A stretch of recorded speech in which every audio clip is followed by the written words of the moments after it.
All right, so this is a Sorelle Porta crib, they call it. It is from a U.S. company. I'm not quite sure if it's U.S. made, but it's pretty decent quality. It has drawers and shelves, and we'll show more detail on that throughout the video.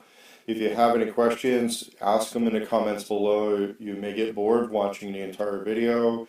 If you want to skip ahead or ask a question, myself or somebody else will answer to tell you what part of the video to skip ahead to deal with any particular questions you might have. The unpacking on this, I'm going to deal with in another segment here. It is kind of important to have the unpacking happen where the baby is not going to be, and or at least not for a little while. And then the assembly probably ought to be in a room where it's going to end up going, but it's a solid enough piece that it's not absolutely necessary. You could assemble this, let's say, in the downstairs or something like this, carry it up, but it's a little chunky for getting through doorways. So expect this thing to have issues with some doorways, and that's where optimally you want to assemble it in the room where it will go. It's made out of mostly real wood, a little bit of cardboard on the panels, but they're reasonably well secured. Cost on this, I'm not quite sure, but the company is called Sorelle out of New Jersey. I think they were calling this the Porta crib. It might be sold by a few different companies under a few different names. So if you have one that looks like this, this will be a helpful instructional video to supplement your instructions. Okay, so with this being a larger, heavier box, unpacking this in the garage, carrying the pieces into the room where it's going to be. Like the IKEA furniture, a lot of mail-order boxed up furniture, flat pack, sometimes we call it, we want to set this stuff up in a room where it's going to be. And that means sometimes you don't want to hike the whole thing with all the boxes through the house because there's other stuff in the room that's going to reduce your workspace. So in this circumstance, I'm doing the unboxing in a garage. We'll carry the pieces in, and we try not to carry in the garbage. So you make a judgment call on that. But this is how the crib looks packed. And we'll just, we're going to lay some of this foam on the side. It's usually pretty easy to tell the parts from the packing, unlike the IKEA furniture and the Newport Mini Porta crib. Perhaps not as portable as we'd like these all to be, but could this survive being assembled in one room, carried to another?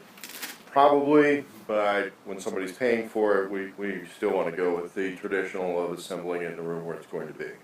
So once we're unpacked, we realize the box is going to be almost as full of the packing material as it was of the material. Pretty well packed to protect the contents against damage. Something to understand, and another good reason, because this is a baby crib, to unpack this in a room separately from where it's going to go, is this stuff. Okay, this is some of the packing foam material.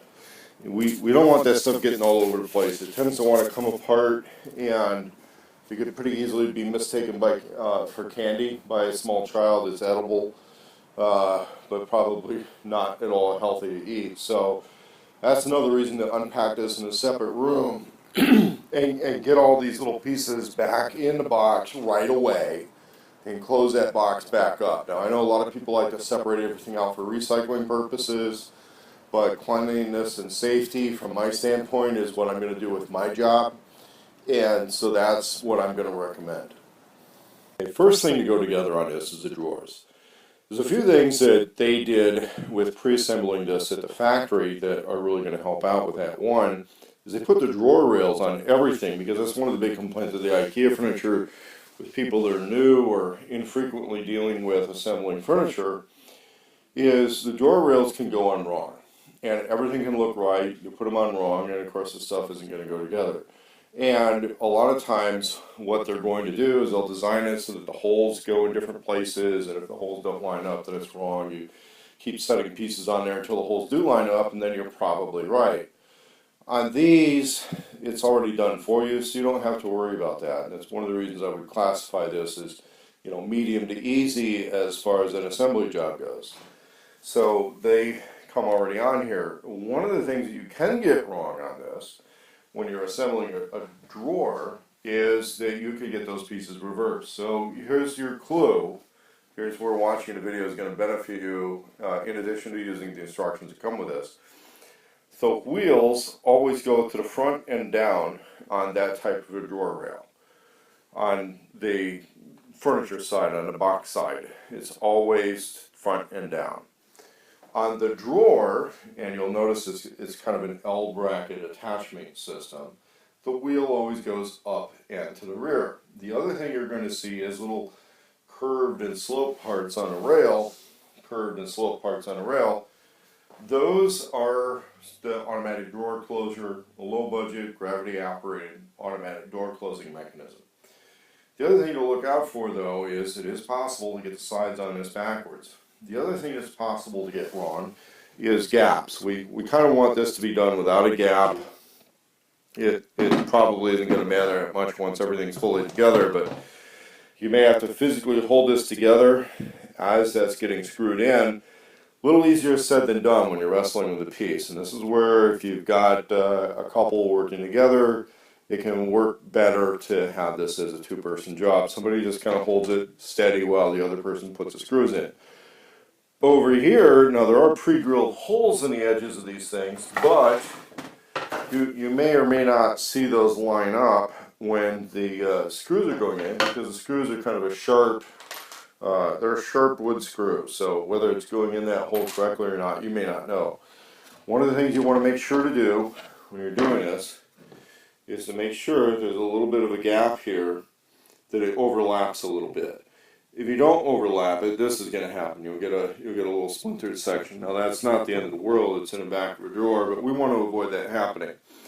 The way you're going to avoid that happening is you've got to have that little bit of a gap on putting that together, or else the holes won't line up and you'll splinter the wood. And I was using a low-powered screwdriver on this. If you're using like an 18 or a 20-volt screwdriver, then you may not know.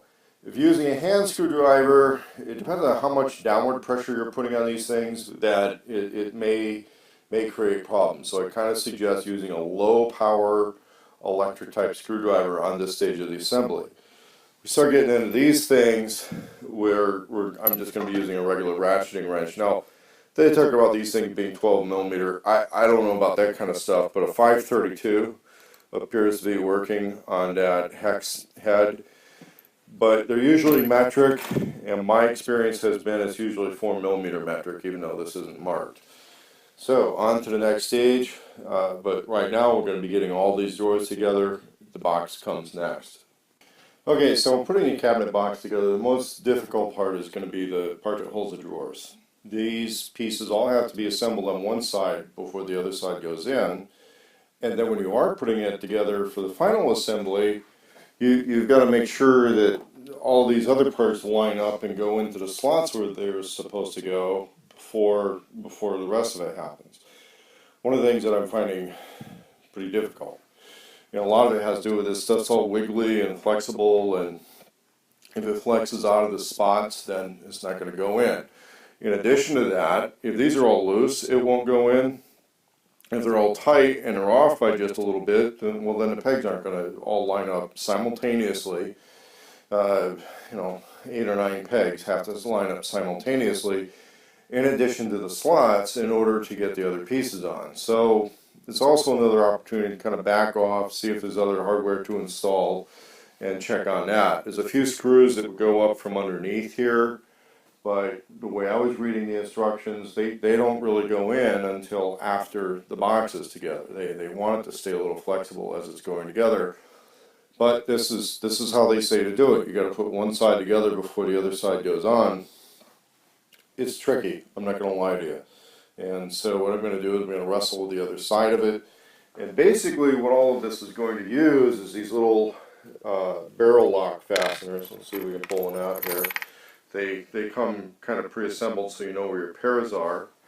There's a little X slot on there, and you'll notice that part of it goes all the way through and the other part of it is short. Now, there's no reason to put a screwdriver in there except to line it up.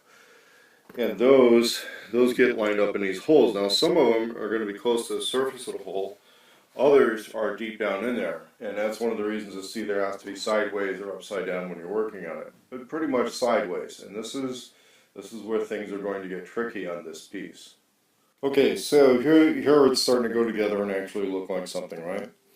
What's happening is there's a big piece and a little piece as far as our cribbing part goes. And we have it's really tricky because this is a part you really can't do upside down. So the hardest bolt to do on this is the upper one, and then that's gonna hold everything else in. Now, there's these rails which come separately. They're gonna take dowels. I'm gonna put a dowel in each one of these things, and they set up like that. So you'll see dowel holes in the side here. Kind of hard to see in that lack of light, but that's what goes on here. Now there's a sequence that they've set up for this. And the sequence is that we do the back, then we do the side, and we're going to work our way around to the front. Now I put the front on with just that upper screw dowel in, because that one's so hard to deal with, I wanted to get it out of the way. I didn't crank it down tight because we still have the base to put in, the little mattress support. That's going to go in before this gets tightened down. So we may even be taking that back off to get the mattress support on, depending on how this goes.